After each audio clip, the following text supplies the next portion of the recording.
Welcome to week 12 of the video.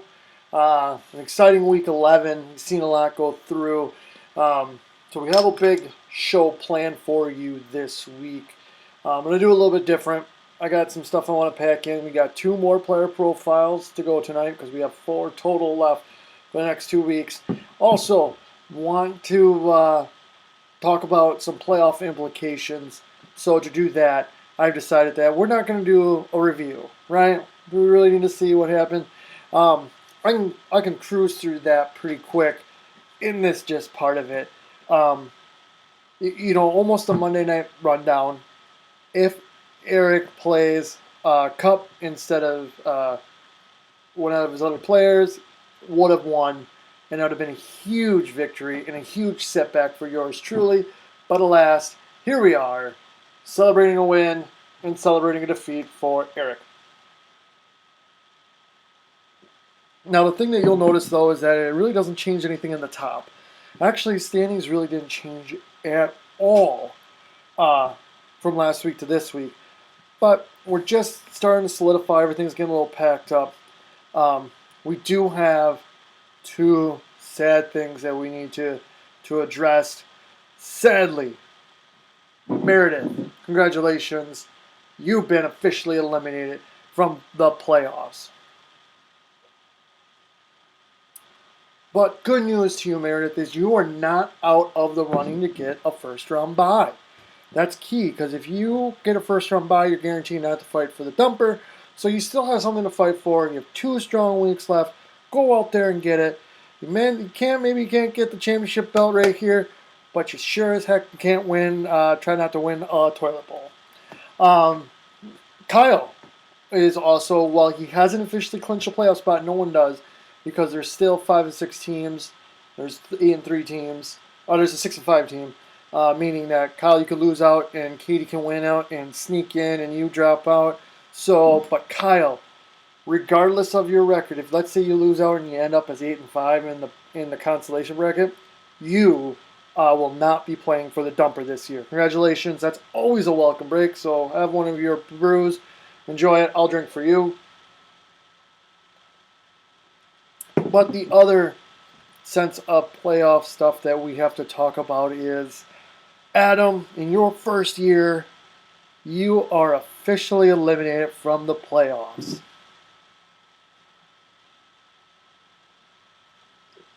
As if it couldn't get worse, Adam, congratulations.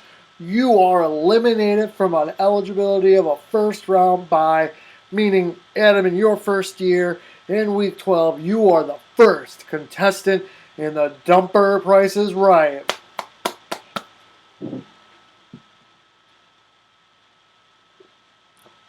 That's right, meaning you will be playing for the Covenant Dumper come week 14, and we'll see where we go from there, but I'm excited. So 1 of the 4 spots have been claimed.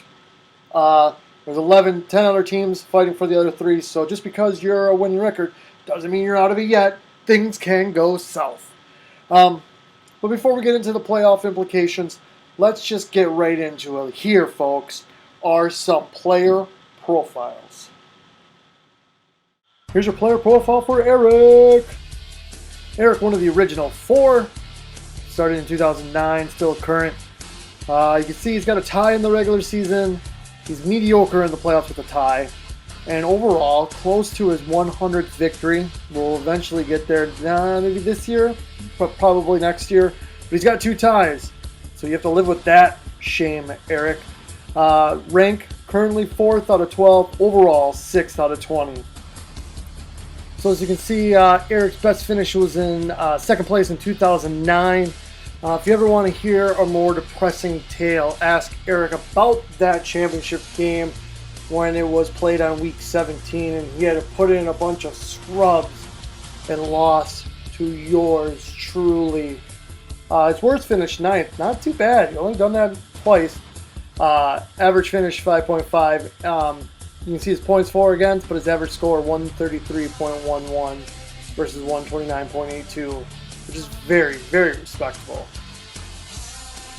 So his most wins against are 11. He who shall not be named, no longer in the league. Most losses against, 10. Bob, the perennial consolation bracket championship fighter who cannot beat. His biggest rival is yours truly, JB, with 18 matches, 9-9. I tied it up just this past week. How bad does it make you feel, Eric, that I am your rival? He's won 2 awards out of 41. 5% of the awards have gone to him, and it's tied for 6th. And it's ironically, he did something that I don't think I'll ever see again. In 2017, not only was he the highest scoring champion, getting the Johnny Moxon championship, he was also the highest player scored against to win Pig for the Slaughter. That's just something you just don't see with that combination. So, Bob and Eric, I hope you enjoyed your player profiles, meaning next week there's only 2 left, and if you've done the sports math, that's right. We'll be featuring Travis and your champ, JB, so next week.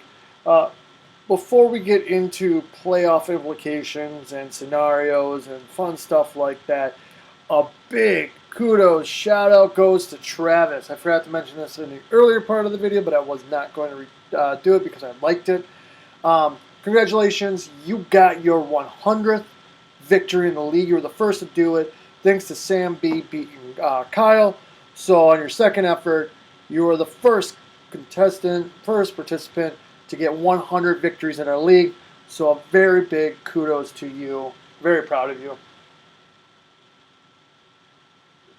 So, just want to make sure we touch point on that. That's a milestone and a half.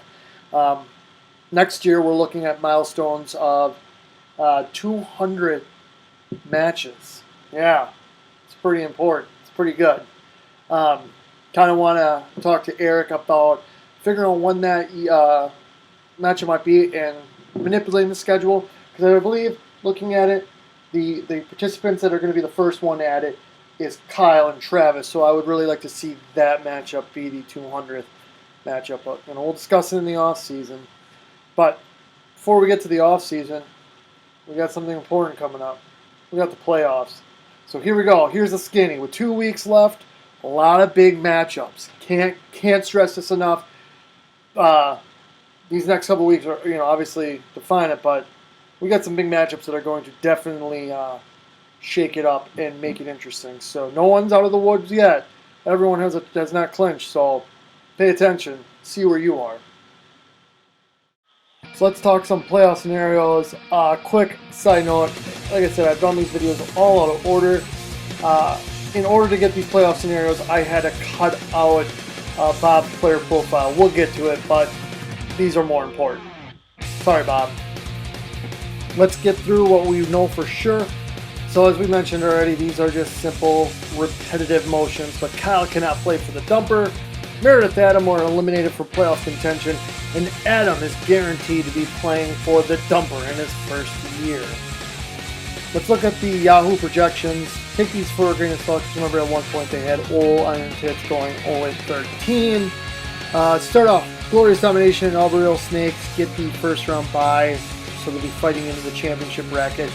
Going into it also, what doesn't hurt, Alfredo's Pizza Cafe, you had one job, as well as Football Jesus going 6-7, the 4th time a 6-7 team makes the playoffs based on points overall. I'm hanging with Mr. Epstein. So again, talking about points. But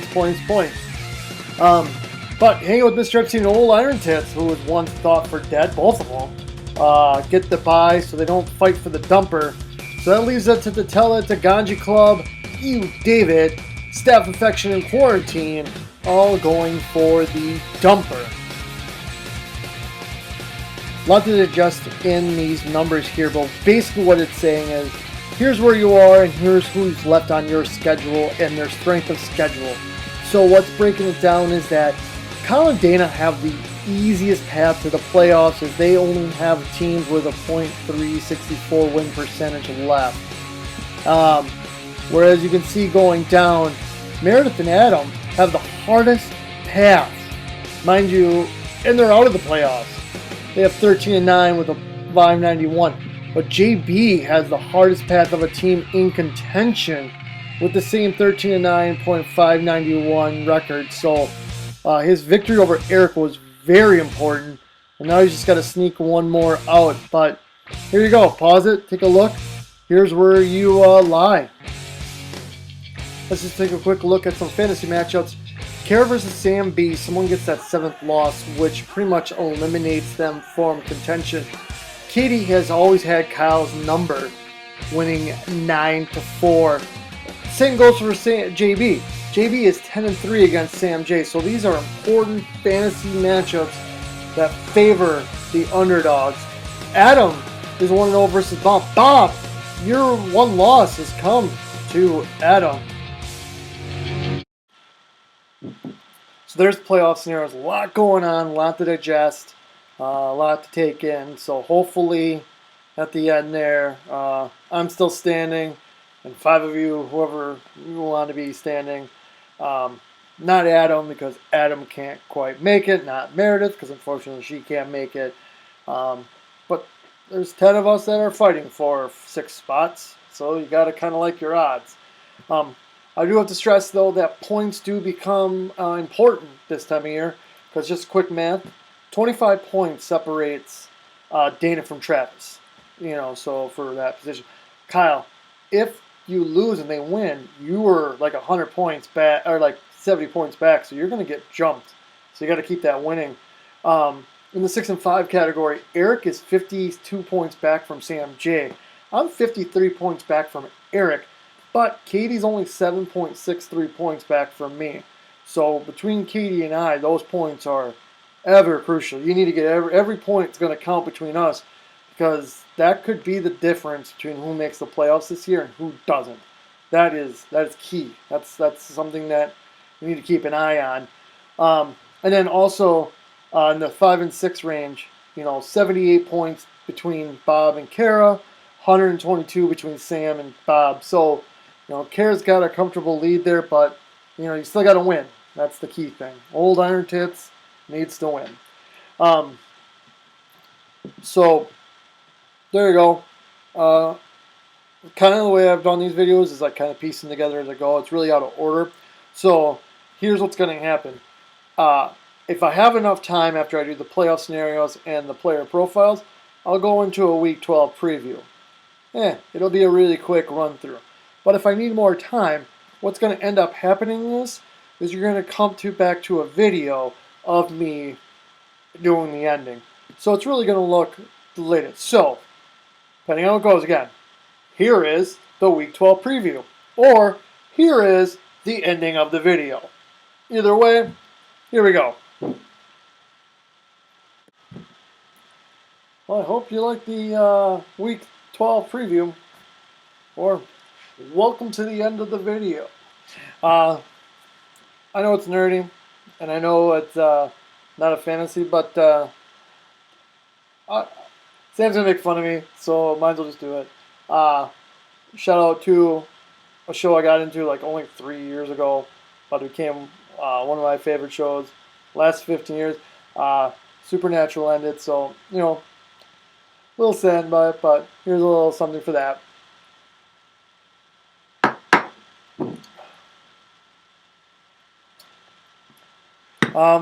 So hope you enjoy this video. Hope you know where you lie, who you're rooting for, who you're rooting against, because some people have to have some luck now on their side. You can't just simply win out. You gotta have others take you on. And again, good luck to Kara, who has to face Samby and Katie. So either you're gonna be knocked out by your friends or you're gonna knock out your friends. So either way, who cares, right? It's only fantasy. I'd knock out Eric every time if given the opportunity, which hopefully I did this past week. So we've come to the end. Not too much to go. We have a triple header coming on Thanksgiving, so I hope all of you have a wonderful, happy Thanksgiving, which means we can put up Christmas stuff, which means, Kara, something special's coming. But for all the rest of you, except Adam, because, well, I guess I can't say that.